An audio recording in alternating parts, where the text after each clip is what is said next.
Buenos días. Buenos días, María José. Buenos días, Carla, Kimberly, Mayeli, Betsy. ¿Me escuchan?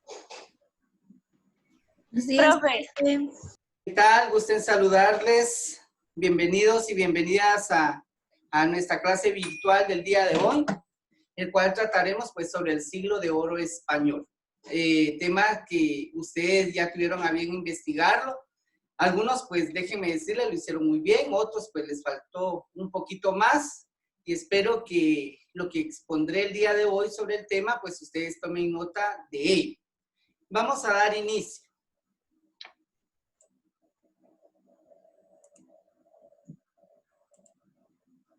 ¿Ven la diapositiva?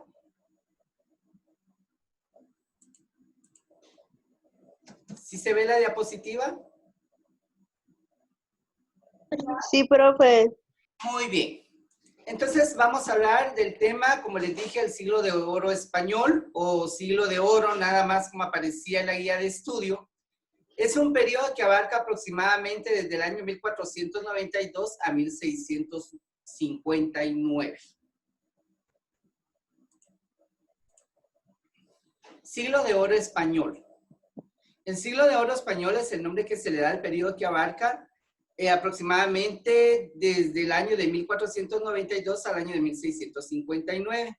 La fecha de inicio es también el final de la Reconquista Española, la del primer viaje de Cristóbal Colón a América y la publicación de la gramática castellana de Antonio de Nebrija, que fue la primera en estudiar el idioma español o castellano y fijar sus reglas.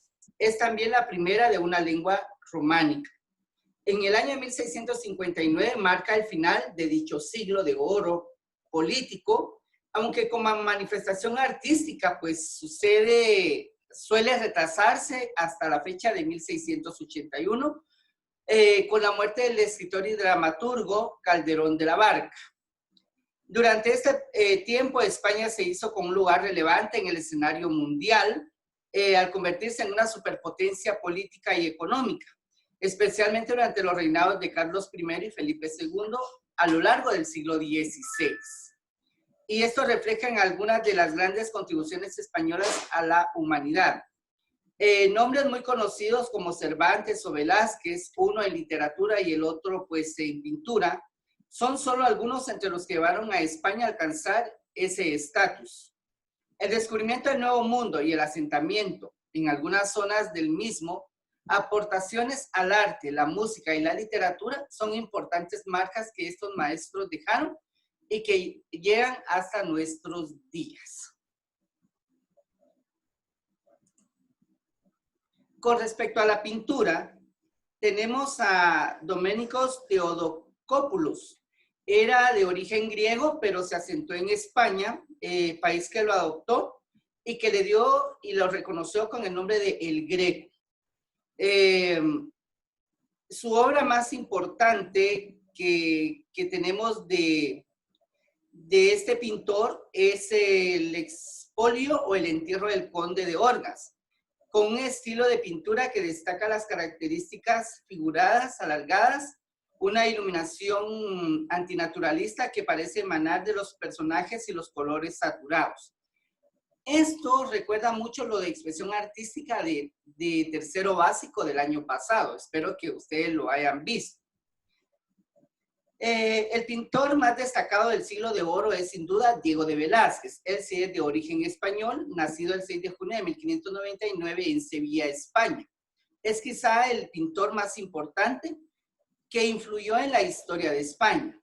Supo captar la atención de monarcas y estadistas en Europa por pintar retratos con un enfoque realista que no descuidaba la emoción. Su obra más conocida es Las Meninas, toda una revolución pictórica en la que Velázquez se incluyó a sí mismo entre los personajes retratados y que hoy pues es una de las piezas más admiradas en el Museo del Prado de Madrid. Ahora vamos con los que nos compete a nosotros, la literatura. Dentro de este campo, la literatura es la disciplina artística del siglo de oro español, con un mayor número de representantes destacados. La literatura de este siglo XVI fue marcada por dos figuras muy influyentes de la poesía española, que fue Garcilaso de la Vega y San Juan de la Cruz. El primero contribuyó a la difusión del verso endecasílabo y las estrofas italianas en el castellano, con algunos sonetos más reconocidos de la historia de la literatura española. San Juan de la Cruz, por su parte, es considerado como la cumbre de la poesía mística en castellano y su influencia ha trascendido las fronteras españolas.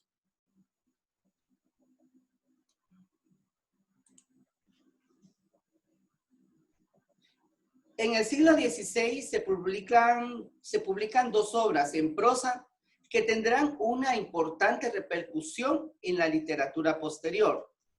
Entre ellas tenemos la tragicomedia de Calixto y Melibea, publicada en torno al año 1499 y que ha pasado a la posteridad con el nombre de la Celestina. Y también tenemos el Lazarillo de Tormes, que nos narra sus fortunas y adversidades, la cual fue publicada en 1554.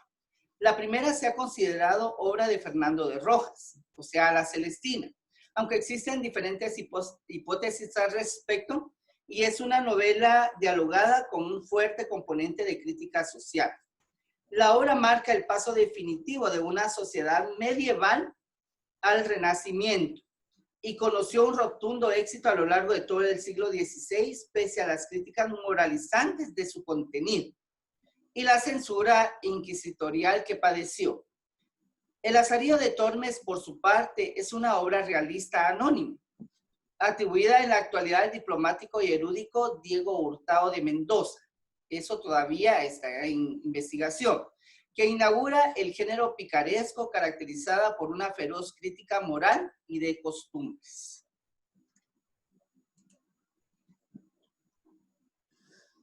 Vamos a ver otros escritores.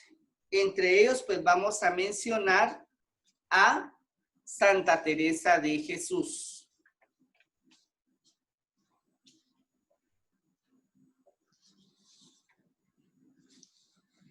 Es una religiosa y cofundadora de la Orden de las Carmelitas Descalzas. Se considera, junto a San Juan de la Cruz, la cumbre de la poesía mística española.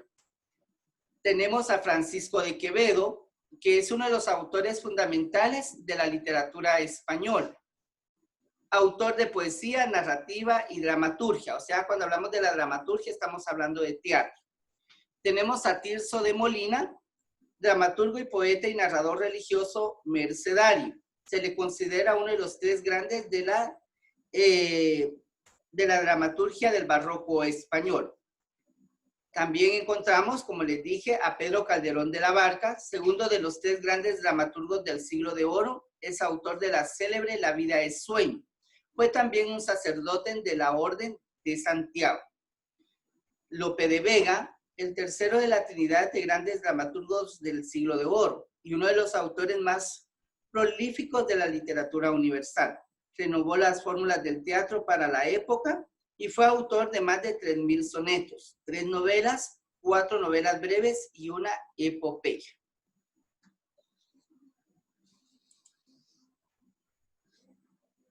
Encontramos ahora a Miguel de Cervantes y Saavedra. ¿Quién es don Miguel de Cervantes y Saavedra?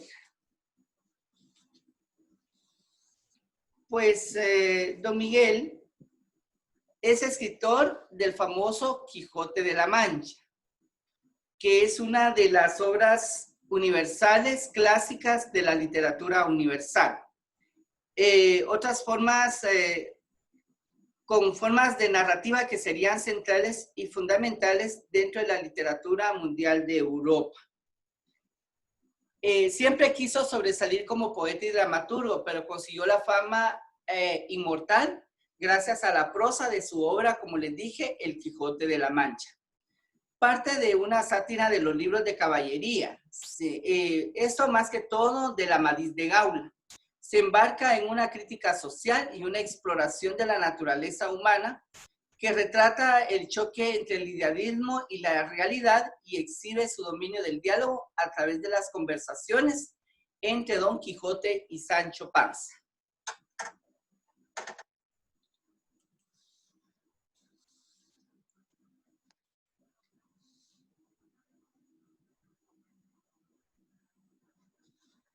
Legado del siglo de oro español. Entre el legado más importante, como les mencioné al inicio, es el aporte de las grandes obras artísticas que este periodo legó a la humanidad. Se le atribuye la fundación de la Real Academia Española de la Lengua gracias a los estudios filosóficos de Antonio de Nebrija. O sea, que él hizo ese tipo de estudios para llevar a cabo esa primera gramática. O sea, las reglas que norman el idioma español de la época. La fundación de universidades y la disputa respecto al talante monstruoso de los hechos cometidos durante la conquista de América. O sea, lo más importante, si se dan cuenta, mis apreciados alumnos, es la creación de la Real Academia Española y el descubrimiento de América, así como la fundación de universidades en esa época. No sé si hay alguna pregunta, alguna duda.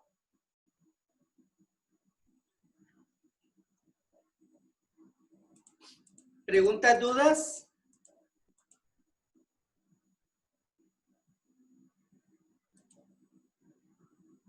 Vamos a ver, ¿a qué le damos el nombre de siglo de oro español entonces?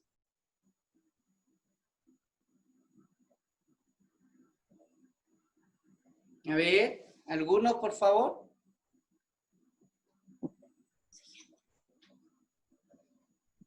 A ver, ¿a qué se le da el nombre de siglo de oro español? Al periodo que...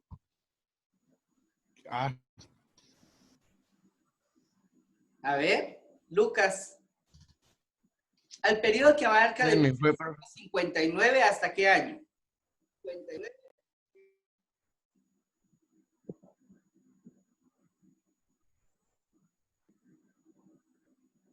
A ver, ¿ninguno quiere responder?